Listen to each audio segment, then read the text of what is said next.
On August 19th, 2026, the largest fandom on the internet did something it almost never does. No fan cams, chat rallies, or celebratory hashtags. Under one of the biggest online fan communities on Reddit, on a thread titled literally Big Feelings, thousands of people gathered silently across time zones to catch their breath. These aren't trolls or antis. They are lifelong armies who filled stadiums, sold out world tours, and fought for this group for over a decade. And this week, a single photo ripped that family apart. This is the story of what happens when your favorite artist let you down, when the fandom splits in opinion, and why some fans are choosing to keep the love and put it into action. Let's set the scene.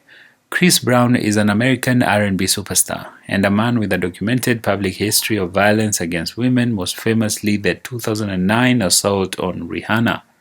When BTS's RM and J-Hope were photographed at his show, a fan base built on a message of kindness and self-love was confronted with a painful public contradiction.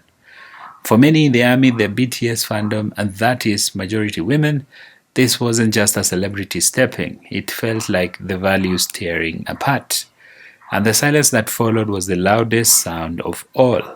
That's why the mods on the subreddit created the Big Feelings megathread, one space to scream into the void, and the comments were devastating. One fan heading to Toronto wrote, "I am genuinely so upset. I'm attending the Toronto show in a few days and remember being so hyped when I got my tickets. Now I am so unsure with my excitement." Another whispered, "There's a big barrier up in my head reminding me not to forget what's happened. The selfish part of me wants that barrier removed." And the most heartbreaking one, "I miss BTS. I miss when it was just a source of joy. I became a fan purely because it was fun. Simpler times, eh?" Here is where it gets profound, because there's no one correct point of view here. Some fans drew a hard line that public association with an abuser alt isn't something they can overlook. They said, "Honestly, I'm a woman before anything else." Others chose a different grace.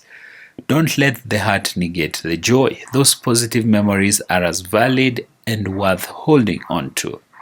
And a handful did something quietly radical. They didn't argue, they acted. They donated to domestic violence hotlines. As one puts it, putting feelings into action. This isn't a video that gives you a clean conclusion because the fandom itself is still crying. But here is what I genuinely believe from reading hundreds of these confessions. A fandom is not its idol's perfection. A fandom is a choice daily to hold people accountable and hold on to the love you've built. Whether you stayed, whether you walked away, whether you're sitting quietly in between, that grief is valid. And at its best, it turns into something that actually helps people in harm's way. Because the most hope isn't in a purple robot, it's in what we do with our broken hearts. If this is an experience you watched with those mixed feelings, tell me in the comments. Not with what you think you're told, what feels true for you. Subscribe for the deeper dives into fandom and culture, and see you in the next one.